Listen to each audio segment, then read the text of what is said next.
G'day, I'm Colin Dangard, and welcome back to the Colin Dangard Show. Um, with me today is Paul Taylor, a retired Border Patrol officer, and it's really the border today in America is a really hot topic, and be good to hear your thoughts on that, Paul. What do you think? Why is it suddenly a hot topic? Well, just the amount of people coming into the United States, entering illegally or through the CBP One app or just being smuggled in. Um, I feel for the people who are coming here. If I was in their position, I'd probably be doing the same thing. However, it's up to our president. He should set boundaries, a limit. I mean, we cannot support the whole world coming here. The Yeah, the border patrol is it's a very critical issue, of course, but it seems like we're overwhelmed. What are the numbers now of people entering the country illegally? First up, Um, the latest number I heard was over 20 million people have come here illegally in the last 3.5 years. wow, that's but another offside of that equation is that we need them as workers. Unemployment here is the lowest it's been in 30 years. Hmm. So we need workers. So how do you? Well, two, I agree with that, but they also have several programs out there through the Department of Labor that migrants can come up here on a temporary basis and work in the farm fields. The um, the answer to that is from some quarters is that they come here and stay here. Hmm. So that's just a point of entry for people we may or may not need. But we certainly do seem to need people. America is a land of immigrants. Correct. But I'll ask you a question. How many people do we need? That's a very good question. If we are going to be a world dominant economic unit, then we do need lots of people because we need lots of production, which we don't seem to have, but we seem to need. Our biggest export, as far as I can see, is food. Well, regular Americans don't seem to want to work in fields, Hmm. so we need people to work fields. Well, for me, I also lived in Costa Rica, and the hourly wage in Costa Rica is $3 an hour. Well, my roommate in Costa Rica, he's from Nicaragua. So in Nicaragua, the average hourly rate is $1. So Costa Rica has a lot of migrants coming from Costa Rica, or I'm sorry, from Nicaragua and working in Costa Rica. It's all about economics. Well, same thing. My roommate, since he's from Nicaragua, he applied and he's in the process waiting to migrate to the United States because he makes in Costa Rica about $20 a day. Well, if he comes up here and works at McDonald's, he can make $20 in 1 hour. Yeah, well, that's a big draw, isn't it? But the cost of living rises proportionately as well here. Correct. America is the most expensive country in the world to live in. I agree. I just went grocery shopping last night. Let me tell you, it was expensive. You can't go into a store unless you take $100 bill. That's just to be buying a few pounds of butter. It's ridiculous. Um, but what do you think the solution to the border is? What's your feeling about that?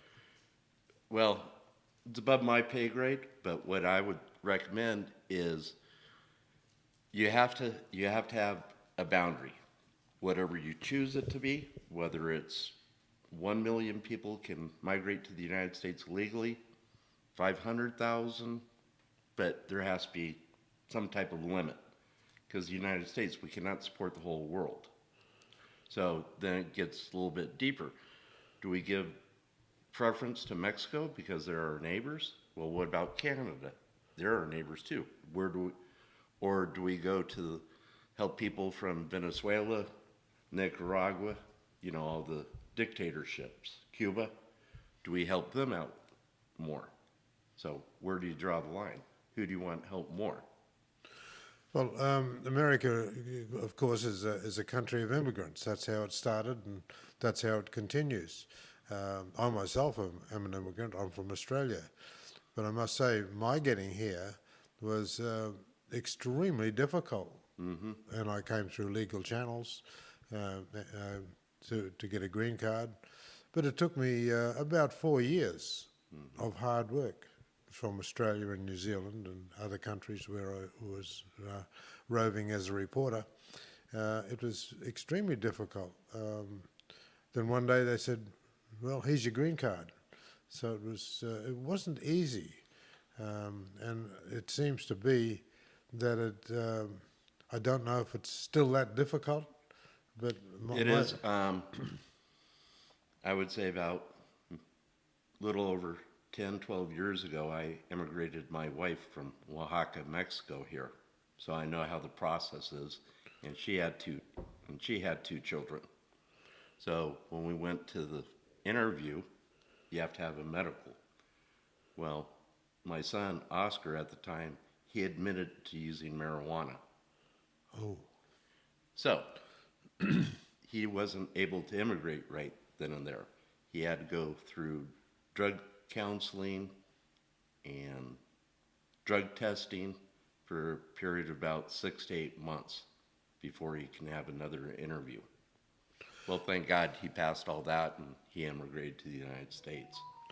Drug in America today, of course, is again one of the big issues, and again it seems to the border seems to take the blame for that, and that there's easy access for drug mules to bring their fentanyl and whatever else comes into America. That it seems to be easy, but do you think it is that easy?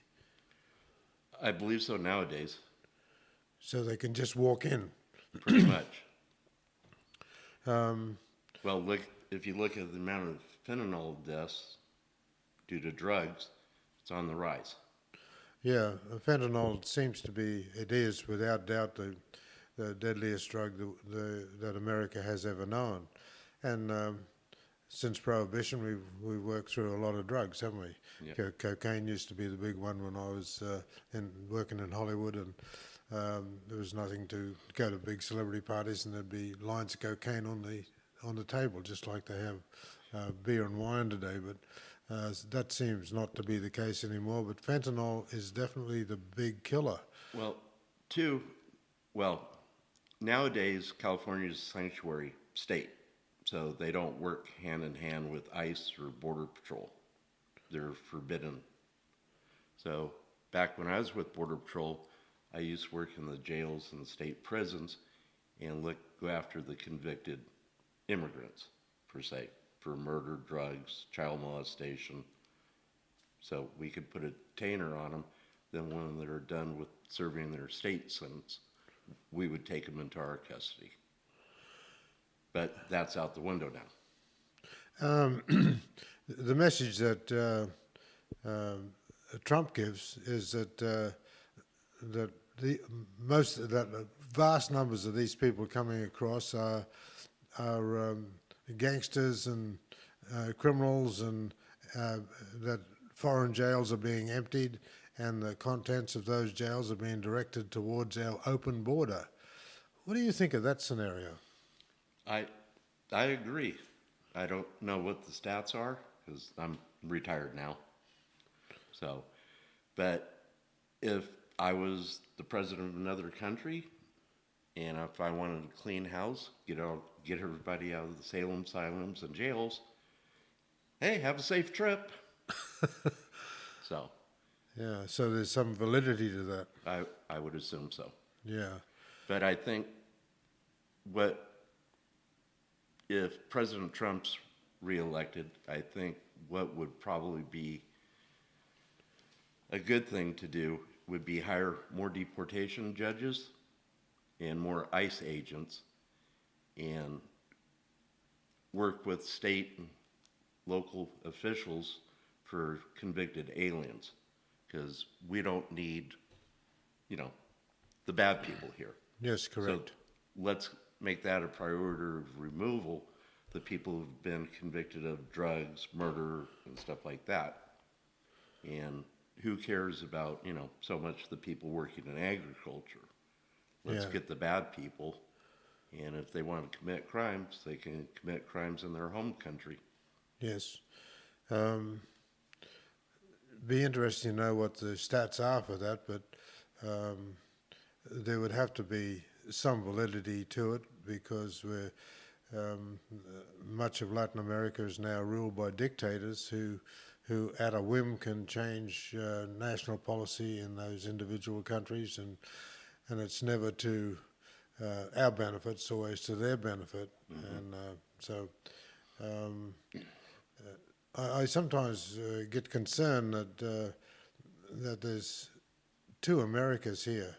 There's the left, of course, and then there's the right, of course, but there's the center, and the center seems to me to be the big bulb there. And so for the upcoming elections, I would suspect that the person who's going to win, whoever that is, they will persuade the center and avoid either the extreme left or the extreme right. Well, I think if you do, like you said, kind of the middle ground, I think that would be okay. However, getting back to what I said before, you have to have some type of limits. And where you draw those limits, who knows? But someone's got to come up with some type of plan. Like I said, we cannot support the whole world coming here. Where are they going to live? Where are they going to work? I know someone personally who's coming up right now. He's from Venezuela. I met him in Costa Rica. Well, he's in Mexico right now. Well, he got a permit to be in Mexico for 10 days. Well, the Mexican government charged him like $75. Well, you go to the next town, oh, that permit doesn't work. You need a new permit. And the migrants have to walk in Mexico because the drug cartels won't let them use the bus. So the cartels are trying to drum up business for themselves. So they have to use the coyotes to come to the United States. It seems the cartels are really they're controlling Mexico, which is that's a bit of a worry for us. Correct. That people who are drug dealers on a massive scale are also the controllers of who gets across the border and who doesn't.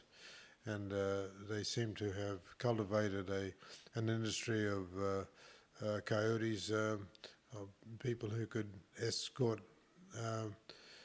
people trying to enter the country illegally. They know how to do it. So, but the fact is that our border seems to be far too porous, in my view. It seems to be too easy to get in. Why is that? Well, I believe nowadays, with the amount of migrants entering the United States, Border Patrol is overwhelmed. There's just too many people coming in. So under this current administration, they're more like babysitters, just processing the people so they can enter the United States. And they're not really enforcing the border. Well, that should change, shouldn't it? Hopefully. I mean, why do we have laws if they're not if they're Not ignored, enforced. not enforced? There's Correct. might as well have no laws, which it seems to be that we have no laws on the border, which victimizes those wanting to come here and the people who are already here. Well, too, there's, the child trafficking, everything, all the bad stuff is going on down at the border, too. And Border Patrol can't really do much about it. Yeah, Because they're too busy processing everybody. I have a saddle business. That's been my business for many years now. I was a journalist before and a broadcaster, and I got tired of Hollywood, so I went into the saddle business. And one of my first big clients was the Border Patrol. I sold them saddles, a bunch of saddles, and outfitted them, and to patrol the border. Then down in Southern California, and that was a very interesting experience. And I went down a road with them for one weekend, and I must say it was very depressing because they'd track and find what they were tracking, and it'd be a mother with two kids and hiding under a bush, and I thought, wow, that's really sad news, isn't it? I mean, my heart goes out to those people who basically just want a better life, which is how America started. People who came here, they wanted a better life. They didn't want uh, the the heavy-handed actions of the European governments at the time, and so they came to America and faced tremendous hardships. Indians who wanted to kill them, and everybody else. So it wasn't easy settling America either. Well, I think if you want to come to the United States, and if you come here illegally, that's on you. You should try to find some way to come to the United States legally, whether it's a family member or by work, doing some type of specialized work. Which is how I got here. I got here as a journalist. Got a job at the Miami Herald, and the pretext of my job was that I was an expert on Asian relations because I spoke pretty good Cantonese at the time.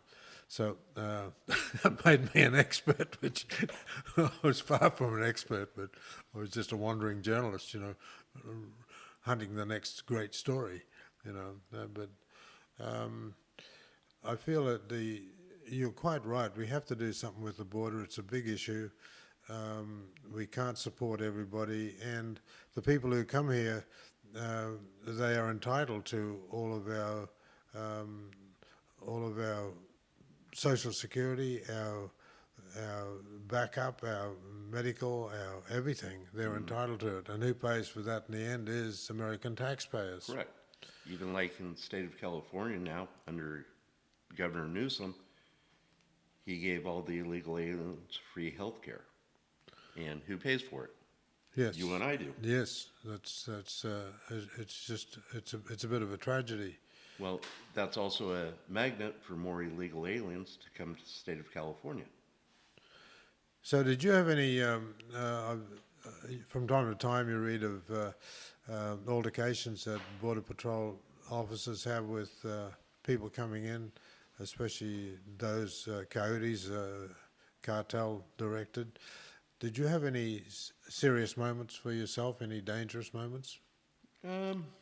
Not really. I worked the interior, so I worked Ventura County, part of LA County, and part of Santa Barbara County.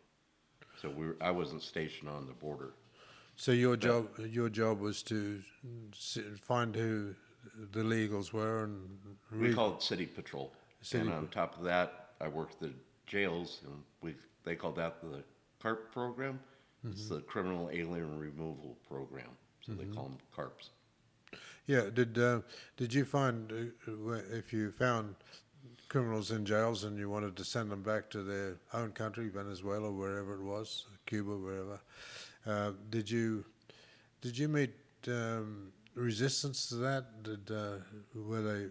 Did you have to fight legal processes that they could access because they were what we would do is take them into custody and set them up for deportation proceedings. Then it'd be up to them to get their attorney or to fight their case. So it seems that Trump would like to start knocking on doors and recreate ICE again. Do you think that's a solution? Well, they still have ICE, but under the current administration, they can't really do their jobs now. They've kind of a cease and desist order. I don't know that for a fact, but that's what I've been told. Yeah. So But I think what you're saying, or we were saying earlier, I think part of the solution in the future is to secure the border, still have legal immigration coming in, and if you're trying to deport 20 million people, that's kind of next to impossible.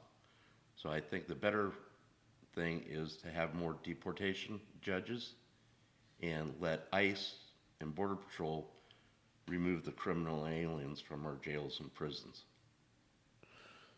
And we do seem to have those in our jails now. Correct. Yeah, no, but from what I see, when I hear that the countries like Venezuela, they don't want to take these people back. So then what do we do? Put them on a bus that goes nowhere?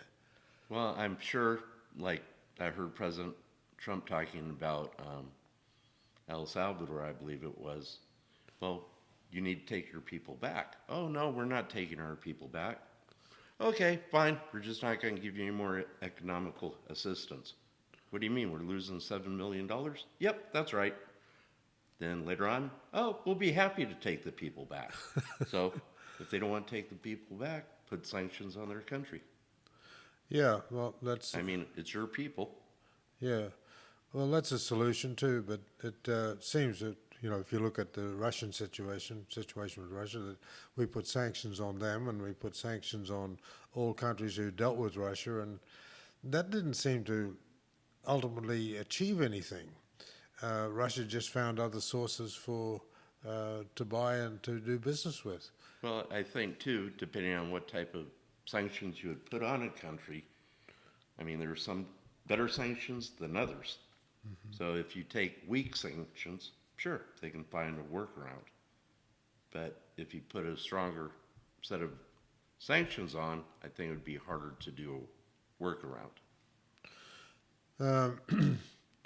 Another avenue could be to make it a little bit more stringent for employers when they're employing people, that the persons have to have some qualification or some documentation that makes them legal. So right now anybody can hire anybody. So I think that has to be addressed too. Mm-hmm. If you're going to control the border, then you have to control what happens to the people after they get here.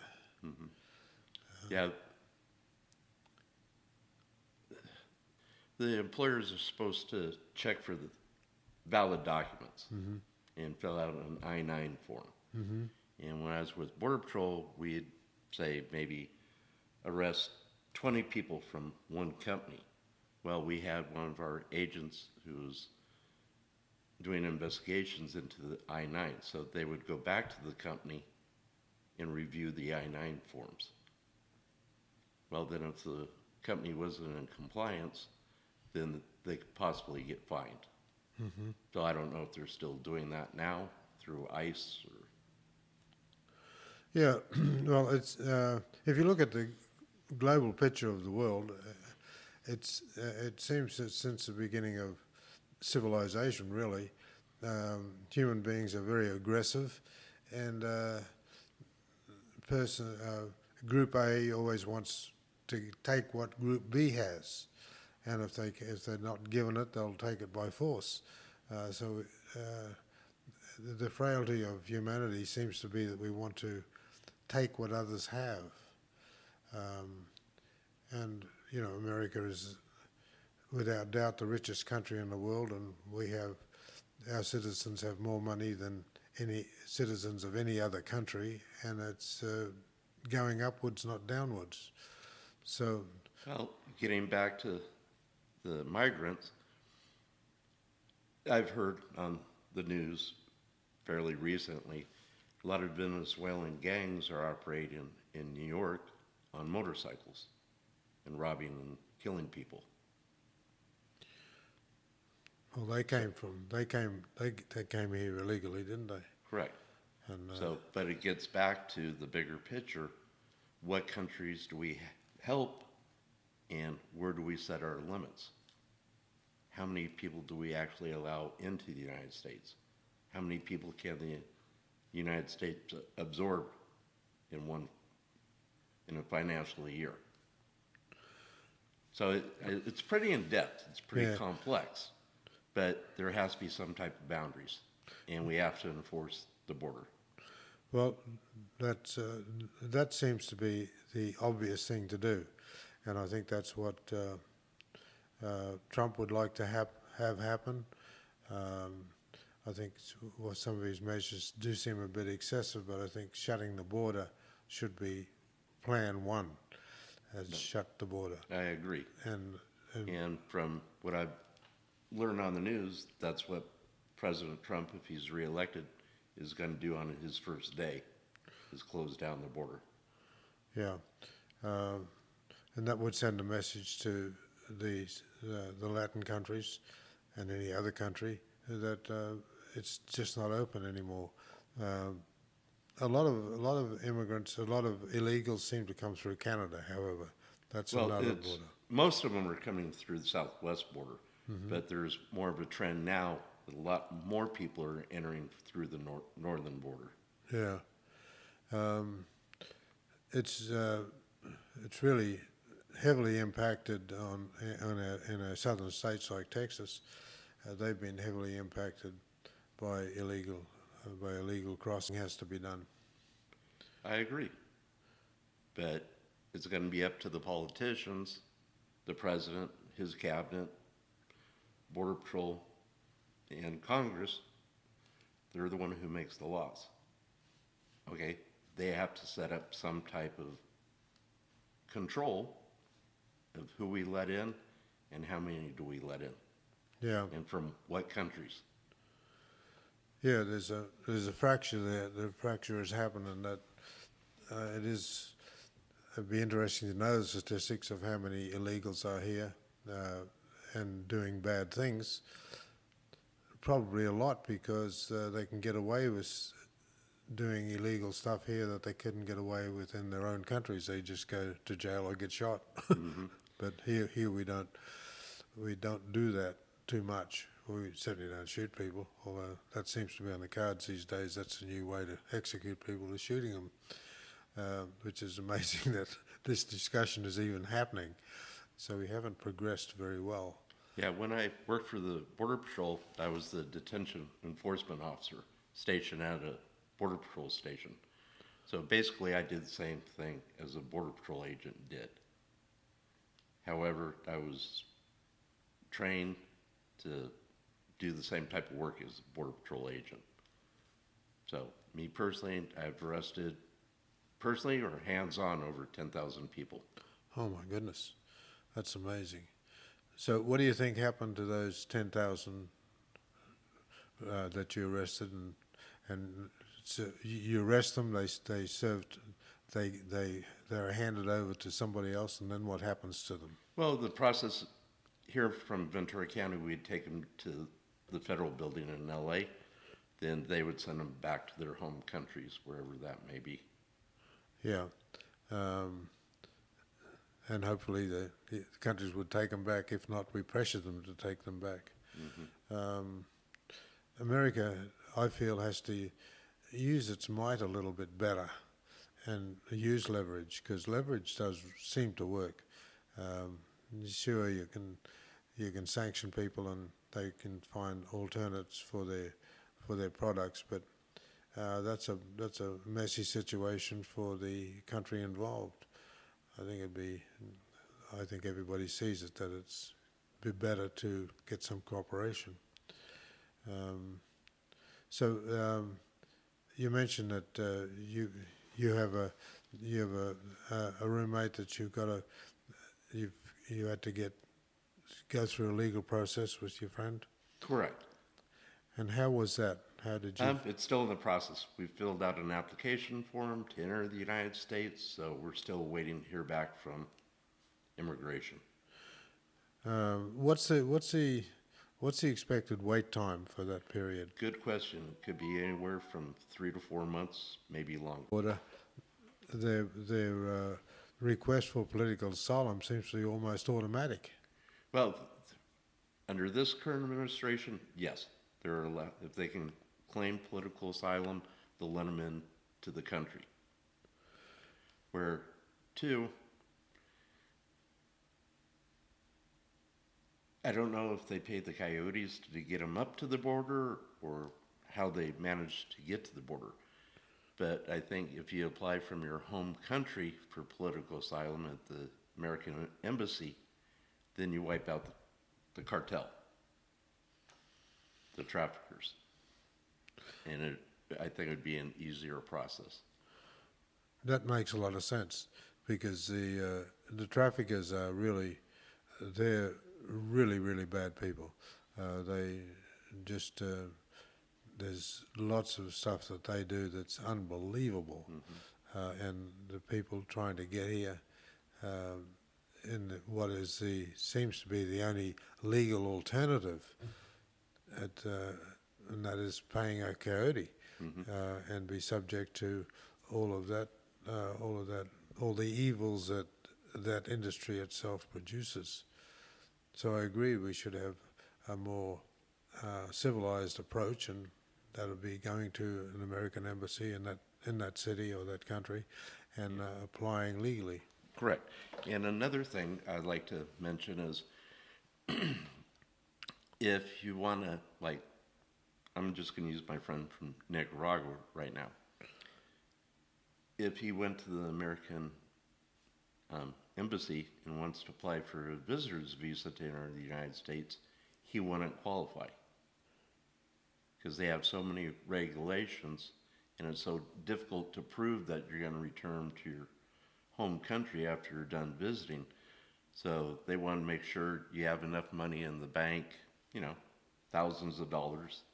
You own property, you've been employed. How are you going to support yourself if you come up here for a month or 2 months?